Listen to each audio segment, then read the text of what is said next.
The skies have always beckoned to us.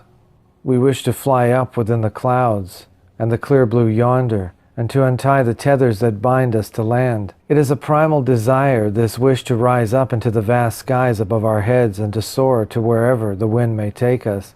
Yet this is not always a friendly domain for us. Aviation and mankind's reach into the stratosphere are home to some of the greatest mysteries and sinister disappearances history has to offer. Here among the clouds are tales of intrigue, mystery, and unexplained vanishings that have managed to perplex us to no end. Certainly one of the most baffling enigmas of modern aviation concerns a flight undertaken under strange circumstances, and which would become one of the most often discussed and puzzling unexplained disappearances of our time. It would come to be known as the Great Mull air mystery, and it is a tale that surely proves that sometimes the skies are not friendly and that tragedy can strike at any time, leaving us to ponder just what has happened and indeed our place in the grand scheme of things. The mystery in question revolves around a man by the name of Peter Gibbs, who had served in World War II from January 1944 to March 1945 in the 41 Squadron of the Royal Air Force. Gibbs had a rather unmemorable military career and was best known for his post-RAF music career when he became a member of the Philharmonia Orchestra in 1954 and went on to join the prestigious London Symphony Orchestra. Even then, his musical career was rather unassuming except for his infamous public verbal attack on the world-famous conductor Herbert von Karajan, who was rather notorious for leaving the stage after shows without waiting for applause or ever taking requests for an encore, a slight which annoyed Gibbs to no end. One night, von Karajan did this again, and the next evening Gibbs gave him a dressing down in front of everyone, fuming, quote, "I did not spend 4 years of my life fighting bastards like you to be insulted before our own allies, as you did last evening," end quote. Sadly, what Gibbs would ultimately become most famous for was the mysterious circumstances surrounding his death. After the incident with von Karajan, Gibbs faded into relative obscurity until one Christmas Eve in 1975, when he was having dinner with his girlfriend Felicity Granger at the Glen Forsa Hotel on the Isle of Mull in Scotland, after returning from inspecting property on the nearby Isle of Skye. At the time, Gibbs was the managing director of the property development company called Gibbs & Ray, and he had been looking to invest in buying a hotel there. After dinner, Gibbs suddenly announced that he wanted to go out flying a plane for rent, a red and white Cessna F-150H that was kept at the adjacent airfield. The desire to go flying was not strange in and of itself, as Gibbs had been flying privately ever since leaving the RAF after the war, and even owned his own plane. But it was a little strange that he should want to suddenly go out flying alone in the black of night on the whim after having a dinner date with his girlfriend. The hotel staff was not in agreement with Gibbs, and especially since the airfield did not allow night flights and was not even equipped with landing lights. On top of that, it was a rather dark and moonless night at the time, and the staff implored him not to go. Nevertheless, Gibbs was adamant about going out flying, and reportedly told the staff, quote, "I am not asking permission. I just thought it was courtesy to let you know. I don't want to fuss," end quote. With his girlfriend in tow, Gibbs headed to the airfield at around 9:30 p.m. and told Granger to light up the end of the runway by hand with bright torches, which, considering the clear skies, he was confident would be adequate to light his way and give him a frame of reference with which to safely take off. This would later pose its own mystery, as several witnesses would later claim that there had been 2 sets of torches moving independently, suggesting more than one person guiding the plane, but Granger would always claim it had been only her out on the runway. Before taking off, Gibbs informed Granger that he would return shortly, after which he roared off into the night sky. One witness to the takeoff, a David Howitt, who watched from the nearby hotel with binoculars, would later say that it had been flawless, with no signs of any engine trouble or difficulty as the plane shot off into the night. Gibbs would never be seen alive again.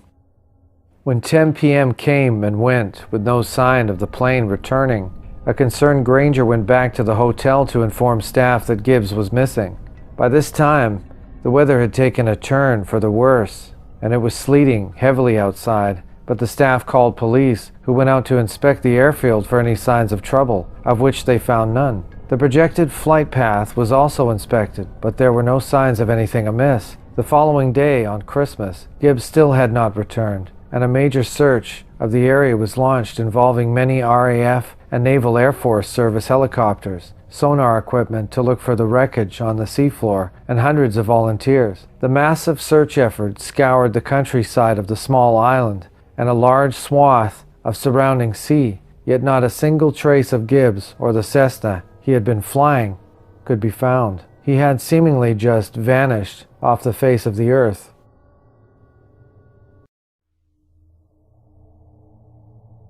That seems like it would be the last anyone would hear of Gibbs, but the real mystery was only just beginning. In April 1975, a full 4 months after the disappearance, a local shepherd by the name of Donald McKinnon made a shocking discovery on a hillside a mere mile from the hotel and airfield. There, sprawled out in full view upon the ground about 400 feet up the hill, was the body of missing Gibbs, wearing boots and fully clothed. Authorities were puzzled by the find, as the body was discovered in an area that had been totally searched in the wake of Gibbs' disappearance, and no local farmers or shepherds in the area had seen anything out of the ordinary there in the preceding months, despite frequenting the area regularly.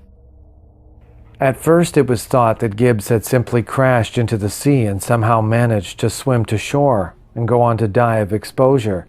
But there was no evidence of seawater or any marine organisms found on the body or the clothes or boots. Additionally, the position of the body on the hillside would have meant that Gibbs would have had to have crawled from the sea, clamber up a steep cliff wall, cross the road leading to the hotel, and then climb 400 feet up the hillside on his own. Why would he do that if he had just crashed and was dying? It was also suggested that he may have somehow fallen out of the plane or parachuted out with a malfunctioning parachute. But the body also showed no serious signs of injury, with only a minor cut on the leg, and certainly none that would be consistent with high speed or life-threatening impact. There was additionally no sign of a parachute at the scene or anywhere in the vicinity. The body was in remarkably good condition for having apparently lain on the hillside out in the elements for 4 months, showing little decomposition and being relatively free of damage from scavengers. Although it was ascertained by an in-depth autopsy that Gibbs had indeed been dead for 4 months, a toxicology report further revealed no traces of alcohol, drugs, or poisons in the body. The stumped pathologists would ultimately decide the cause of death had been exposure, suggesting that he had exited the plane somehow and died on land. But there was still no sign of the aircraft or even any wreckage from it anywhere, and the body itself posed more questions than it answered. Adding further layers to the shadows embracing the mystery was that there was absolutely no sign of the aircraft Gibbs had been flying, which would have been a major piece of the puzzle, considering that the body had been found on land and showed absolutely no evidence of having been in the sea at any point. It was thought that the plane had to be somewhere nearby, yet there were no trace of it anywhere. The mystery of the missing plane would hang over the case for 11 years, until September 1986, when 2 clam fishermen from Mull, by the names of Richard and John Grieve, discovered a red and white aircraft on the seabed in 100 feet of water, around half a kilometer off the coast of Oban. The 2 divers claimed that the plane was a Cessna, and that it bore the registration G-AVTN, the very same that Gibbs' aircraft had had. The divers reported that they had examined the plane and could find no human remains in the plane. It was also reported that the plane exhibited signs of a massive impact, with both of its wings and one of its landing wheels torn completely off and strewn about the seafloor, as well as a gaping hole in the windshield.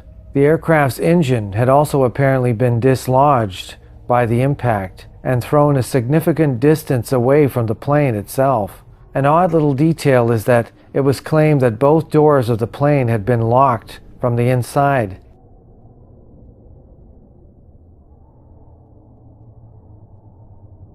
Unfortunately, although the report by the divers was considered credible, the wreckage itself was never recovered, nor could it even be relocated, and all that remained as evidence were some pictures of the wreck that were too blurry to confirm or deny the divers' accounts. It could also not be ascertained from the photos whether the crash could have been survivable, although some experts claimed that anyone in the plane would have been, at the very least, severely injured, which is not consistent with a relatively uninjured state of Gibbs' corpse. In the end, the discovery of this wreckage only served to deepen the mystery of the case, and it was and still is uncertain whether this was even really Peter Gibbs' plane at all. So many questions orbit this case, which have never been satisfactorily answered. Why did Gibbs decide to go out flying that fateful evening, even in such unfavorable night conditions? Was there only one person guiding him with torches, as Granger claimed, or were there more, as claimed by other witnesses? If there had been another third party on the runway, then who were they? And why were they there? Why is it that Gibbs' body was found 4 months later on a nearby hillside in an area that had already been heavily searched and which was frequently passed by farmers and shepherds? How did he get there? And how did he die? How had Gibbs become separated from his aircraft? Indeed, what exactly happened after the plane took off? For all of these theories and all of this rampant speculation, the question of what happened to Peter Gibbs remains just as unsolved and mysterious as it ever was. If the wreck of the plane could be recovered from the sea and closely examined, we might be able to shed more light on the case, but so far it remains missing, with only the photos and accounts from the divers who claimed to have found it to go on. In 2013, Royal Navy warships found wreckage of a mystery aircraft believed to be a Cessna lying in 30 meters of water during a coastal mapping operation off Oban, in the same general area where the divers had claimed to have found the plane previously. However, the Navy images show that the mystery wreck in this case still had one wing intact rather than missing both, a discrepancy that casts doubt on whether it is the same plane and further making it unclear if they are the same wreck, two different wrecks, or whether it or they are even Gibbs' plane in the first place. The Great Mull air mystery has become one of aviation's most puzzling conundrums, baffling both experts and conspiracy theorists alike. It has inspired curiosity, discussion, debate, and much theorizing. Yet, in the absence of any good further evidence, it seems unlikely we will ever truly know the answers to any of the case's confounding array of questions. What happened to Peter Gibbs on the fatal night? Do the answers lie out there at the bottom of the ocean somewhere, scattered across the island, or are they lost to time and forever out of reach? The mystery remains.